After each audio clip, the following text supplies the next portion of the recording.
जय हिंद गाइस, कैसे हैं? आशा करता हूँ कि आप सभी अच्छे होंगे।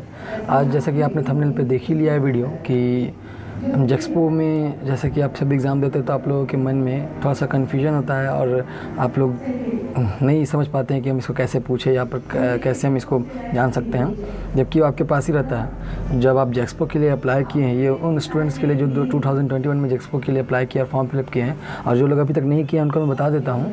जो लोग स्टूडेंट देख रहे हैं, 31 जुलाई जो है लास्ट डेट दिया गया है 2021। 31 जुलाई 2021 जो लास्ट डेट कर दिया गया है, ठीक है। तो अभी जो गिनती के 4-5 दिन भी मेरे ख्याल से नहीं बचे हैं, तो आप प्लीज़ इसको फॉर्म फिलअप कर दीजिए। अगर आप ज्वाइन करना चाहते हैं पॉलिटेक्निक तो ही आप इसको अप्लाई करिए। इफ़ अगर आप नहीं करना चाहते तो भी आप कर सकते हैं, कोई दिक्कत नहीं। आप एक बार ट्राई कर सकते हैं। कोई स्टडी अगर आप पढ़ाई कर रहे हैं तो आपको नई नई चीज़ें ट्राई करनी चाहिए। आफ्टर ऑल आप ट्राई करेंगे तभी सीखेंगे। कम से कम इतना तो सीख जाएंगे कॉम्पिटिटिव एग्ज़ाम जो है किस तरह का होता है। जेक्सपो एग्ज़ाम देंगे, फिर जेई अगर आपको मन होगा तो आप जेई के लिए थोड़ा मेंटली प्रिपेयर रहेंगे।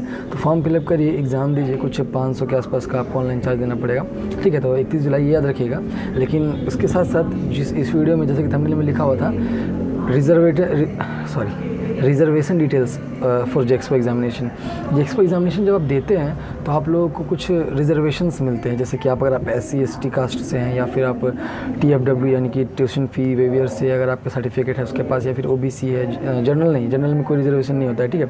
OBC A OBC B से आते हैं, या फिर आप LLQ यानी कि लैंड लूज़र जो कोटा होता है उससे आते हैं, मैनेजमेंट कोटा से आते हैं। तो ये जो कोटा से कुछ सीट्स रिजर्व किए होते हैं उन स्टूडेंट्स के लिए जिनके पास ये जो एलिजिबल होते हैं, ठीक है, इन कोटा के अंतर्गत। तो वो लोगों का कन्फ्यूजन होता है कि मेरे पास कितना सारा सीट्स होता है अवेलेबल में, जिससे कि मुझे कॉलेज में मिल सके एडमिशन।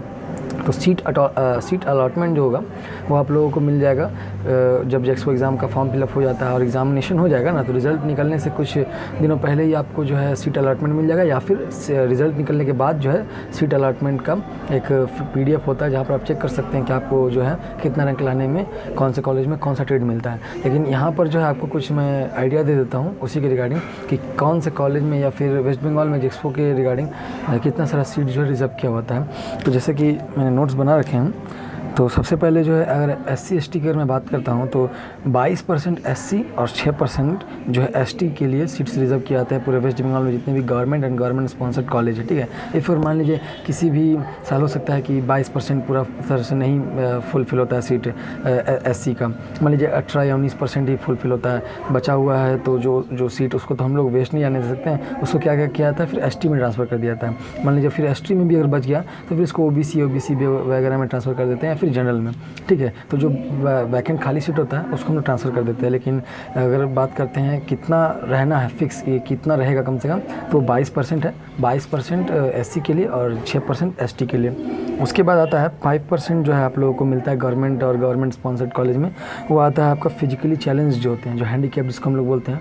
बहुत से लोग देखिएगा जिनसे फिजिकली चैलेंज होते हैं उनको हम लोग, जैसे कि किसी को सुनने की क्षमता कम होती है, किसी को देखने की क्षमता कम होती है, ऐसे हाथ पैर में, मैं मजाक नहीं उड़ा रहा हूँ, होता है। तो उनके लिए भी कुछ रिजर्वेशन दिया होता है। पूरे वेस्ट बंगाल में जो भी टोटल इनटेक कैपेसिटी है, मतलब जितना भी गवर्नमेंट स्पॉन्सर्ड कॉलेज है उसमें जितना भी सीट है उसका 5% आप लोगों के लिए होता है, ठीक है। जो भी हैंडीकैप्ड है और वीडियो देख रहे हैं तो आप लोगों की खुशी की बात है कि 5% रहता है। अगर मान लीजिए कि आपको जनरल में अगर आप ट्राई किया, बहुत मेहनत की नहीं होता, तो 5% के थ्रू हो सकता है आपको मिल जाए सीट, ठीक है। जो OBC A और OBC B होता है उसके लिए रिजर्वेशन होता है। वह हर साल जो है गवर्नमेंट खुद से नया निर्धारित करता है, उसका कोई फिक्स नहीं होता है कि आपको इतना हर साल ही रहेगा, ठीक है। उसके लिए हर साल चेंज होता है, कभी बढ़ता है कभी घटता है। लेकिन जनरली बता दूँ OBC B का जो रिजर्वेशन है वो हर साल घटता नहीं है, ठीक है। या तो सेम रहेगा या तो कुछ बढ़ता है, ठीक है, ओके। अब बात करते हैं जो एक्स सर्विस मैन होते हैं। एक्स सर्विस मैन जैसे कि आप समझ रहे हैं तो पुलिस में थे या आर्मी में थे, या फिर कोई भी ऐसा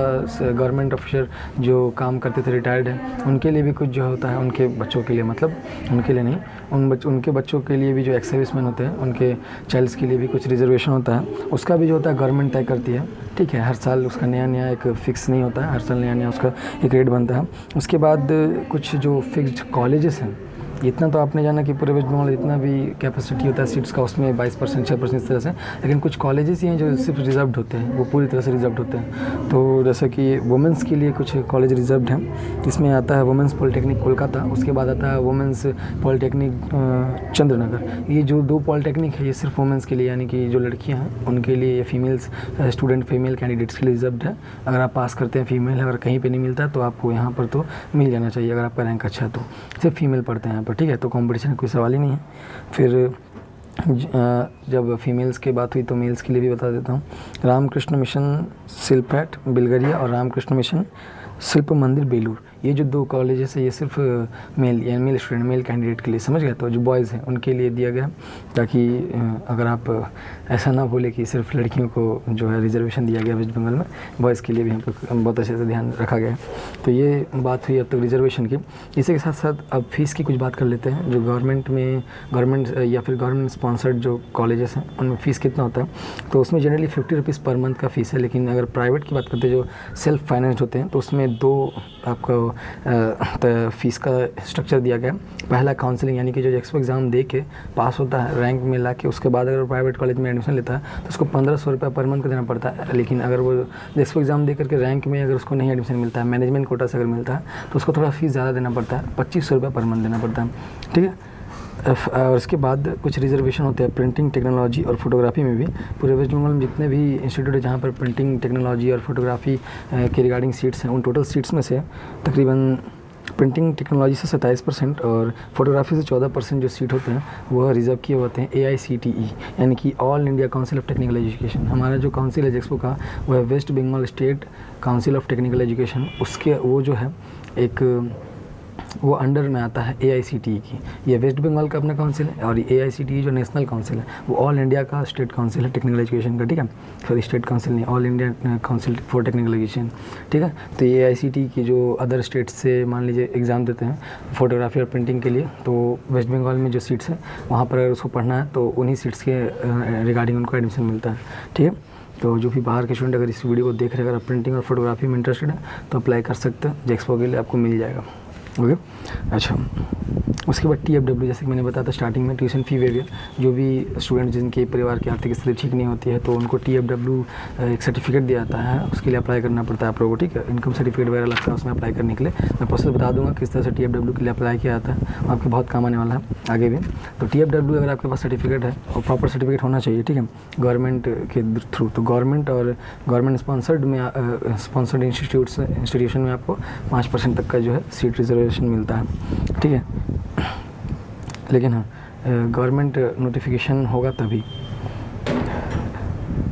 उसके बाद कुछ सीट्स होती हैं डिस्ट्रिक्ट कोटा में, जैसे कि यहाँ पर मैं बता दूँ 20% जो होता है डिस्ट्रिक्ट कोटा के अंदर सीट रिजर्व किया होता है। मान लीजिए कोई भी कॉलेज है, मान लीजिए अगर आसनसोल पॉलिटेक्निक की बात करते हैं तो आसनसोल जो है वो पश्चिम बर्धमान डिस्ट्रिक्ट में है। तो अगर मान लीजिए आसनसोल के लिए जितना भी बच्चे अगर अप्लाई करते हैं तो उसमें से सबसे पहले वो लोग चेक करेंगे कि आसनसोल कॉलेज के लिए, सॉरी आसनसोल पॉलिटेक्निक में जो अप्लाई कर रहे बच्चे उनमें से कितने बच्चे आसनसोल के हैं, उनको अलग कर लेते हैं। तो उसके बाद 20% सीट जो होता है वो उसी डिस्ट्रिक्ट के लिए, यानी कि पश्चिम बर्धमान में अगर आसनसोल पॉलिटेक्निक है तो वो जो 20% सीट है उसमें सिर्फ पश्चिम बर्धमान के स्टूडेंट बैठेंगे, तो अलग कर लेते हैं। और 20% में जितना स्टूडेंट जो होता है आसनसोल से या पश्चिम बर्धमान से, अगर उसको हम लोग वहाँ डाल सकते हैं तो उस पर उसको भेज देते हैं। बाकी का जो 80% सीट बचता है वो ऑल ओवर वेस्ट बंगाल में जो रेस्ट डिस्ट्रिक्ट है उनके लिए होता है, ठीक है। यह प्रत्येक डिस्ट्रिक्ट का अपने एक अलग अलग होता है। लेकिन हाँ, इसके लिए भी एक आपको रिक्वायरमेंट है कि जो भी स्टूडेंट है जो वहाँ से पढ़ रहा है, मान लीजिए आप पश्चिम बर्धमान में रहते हैं और आसनसोल पॉलिटेक्निक के लिए अप्लाई कर रहे हैं, तो आपको पश्चिम बर्धमान से ही किसी स्कूल से या फिर कोई प्राइवेट इंस्टीट्यूशन से आपको माध्यमिक या उसके इक्विवेलेंट में कोई एग्ज़ाम आपको पास करना पड़ेगा। अगर अदर डिस्ट्रिक्ट से पास करके यहाँ पे आते हैं तो फिर मिलने वाला नहीं है। आपको जो 10th का एग्जामिनेशन है वो उसी डिस्ट्रिक्ट से पास होना पड़ेगा, तभी आप जो है डिस्ट्रिक्ट कोटा मैनेजमेंट के लिए आप अप्लाई कर सकते हैं, ठीक है। इसके बाद है आपका, इसके बाद आता है फीमेल कोटा। इसके बाद आता है फीमेल कोटा। फीमेल कोटा में क्या होता है कि जो डिस्ट्रिक्ट कोटा होता है, डिस्ट्रिक्ट कोटा में 20% हटाने के बाद जो 80% बचता है उसमें से भी 25%, ठीक ठीक, आउट ऑफ डिस्ट्रिक्ट कोटा, उसमें से जो 25% होता है वो सिर्फ फीमेल्स के लिए दिया हुआ होता है, और वो भी उसी डिस्ट्रिक्ट के लिए। एक तरह से इसको हम कह सकते हैं DQ डिस्ट्रिक्ट कोटा के अंतर्गत फीमेल कोटा, मतलब कि डिस्ट्रिक्ट में बहुत सारे बॉयज़ और गर्ल्स अप्लाई किए उसी कॉलेज में जहाँ पर वो डिस्ट्रिक्ट में वो रहते हैं, और उसी डिस्ट्रिक्ट के कॉलेज में, तो उसमें 20% में बॉयज़ को मिला और कुछ गर्ल्स को भी मिला, और बचे हुए जो कुछ गर्ल्स हैं उनको किसके अंदर मिलेगा, उसको FQ के अंदर, फीमेल कोटा के अंदर, वो फीमेल कोटा के लिए अप्लाई कर देंगे, और जो उसी डिस्ट्रिक्ट में रहते हैं तो उनको फीमेल कोटा के अंतर्गत मिल जाएगा। ठीक है, उसके बाद होता है LLQ जो मैंने बताया था, लैंड लूजर कोटा। उसमें मान लीजिए आपका कभी भी किसी भी कारणवश सरकार ने कभी भी, सरकार को जरूरत पड़ने पर ज़मीन किसी की भी ले सकते हैं, कॉन्स्टिट्यूशन में दिया हुआ है। ठीक है, तो मान लीजिए अगर आपसे कभी भी आपकी ज़मीन हानि हुई है सरकार ने, या फिर किसी और कारणवश से ज़मीन की हानि हुई है, तो आपको सरकार एक सर्टिफिकेट प्रोवाइड करती है। जो सर्टिफिकेट प्रोवाइड किया जाता है BLN LRO या BDO के पास से, या SDO के पास से, या फिर फर्स्ट क्लास मजिस्ट्रेट के पास से एक सर्टिफिकेट मिलता है। उस सर्टिफिकेट में आपको सारा कुछ लिखा हुआ रहता है कि आपकी ज़मीन है वो इस तारीख को ऐसे ऐसे इस तरह से, मान लीजिए जो भी डिटेल्स हैं वह छीना गया था बस, या फिर आपको लॉस हुआ था ज़मीन का, तो उसके बदले में आपको एक फ़ायदा होता है कि LLQ कोटा के अंतर्गत अगर आपका कुछ बच्चा है, कोई बच्चा है, तो वो अप्लाई कर सकता है LLQ कोटा के अंतर्गत, तो उसको JEXPO एग्जामिनेशन देने के बाद उसके अंदर जो है सीट मिल जाता है। ठीक है, उसके बाद मैनेजमेंट कोटा होता है। मैनेजमेंट कोटा में आपको 25% जो होता है सीट अवेलेबल किया जाता है प्राइवेट कॉलेज में। जो भी गवर्नमेंट कॉलेज है मान लीजिए भर गया है, उसके बाद भी अगर कुछ बच जाता है तो प्राइवेट कॉलेज में मैनेजमेंट कोटा में 25% का सीट रहता है। मान लीजिए अब गवर्नमेंट के लिए अप्लाई की नहीं मिला, तो फिर आप प्राइवेट में तो पढ़ना पड़ेगा, ठीक है, या तो फिर आप अगला साल तैयार करें तो एक साल घर में बैठना पड़ेगा। तो मान लीजिए आप बोले कि हम प्राइवेट में पढ़ेंगे, तो प्राइवेट में 75% जो है काउंसलिंग के थ्रू मान लीजिए हो जाता है, तो फिर आप अगर रैंक नहीं आया तो आपको कैसे एडमिशन मिलेगा। तो फिर आपको मैनेजमेंट कोटा हर कॉलेज में 25% सीट रिजर्व किया रहता है, तो आप मैनेजमेंट के थ्रू जा करके उसको थोड़ा एक्स्ट्रा फीस दे करके, और फीस जो मैंने बताया 2500 पर मंथ, फिर फीस बढ़ जाता है, लेकिन आपको जो है सीट वहाँ पर मिल जाता है। और LLQ के लिए एक बात बताना है, LLQ जो होता है वो हर साल गवर्नमेंट डिसाइड करती है उसका कितना % रिजर्व होगा सीट, और अदर स्टेट का LLQ सर्टिफिकेट वेस्ट बंगाल में काम नहीं करेगा। वेस्ट बंगाल में आपका ज़मीन छीना गया है या फिर लॉस हुआ है, तो वेस्ट बंगाल सरकार जो है फिर उसको फुलफ़िल करता है आपको इस तरह से।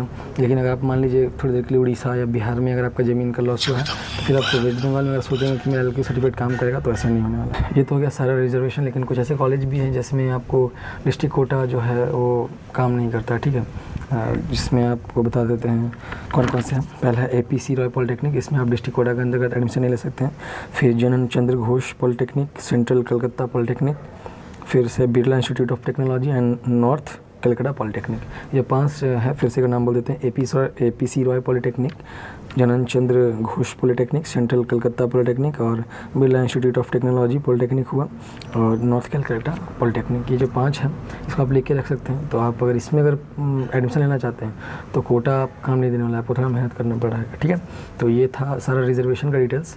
अब सीट अलॉटमेंट जब आएगा तो मैं और क्लियरली बता दूँगा। आप लोग अपना रैंक मुझे कमेंट करते जाइएगा, मैं बताते रहूँगा सर्च कर करके कि हाँ आपका कितना % चांस है। कोई भी ट्रेड में अगर आपको जो रिस्पेक्टिव जिसमें भी आपको पसंद है बताइएगा, मिल सकता है कि नहीं। ठीक है, तो वीडियो अगर अच्छा लगा तो प्लीज़ लाइक करिएगा, दोस्तों के साथ शेयर करिए, और बुरा लगा हो तो डिसलाइक करिएगा, कमेंट करिएगा किस तरह से ठीक कर सकते हैं, और कुछ सजेशन भी दीजिएगा JEXPO के रिगार्डिंग। अगर कुछ और भी जानकारी अगर आप चाहते हैं तो मिलेंगे नेक्स्ट वीडियो में, तब तक के लिए जय हिंद।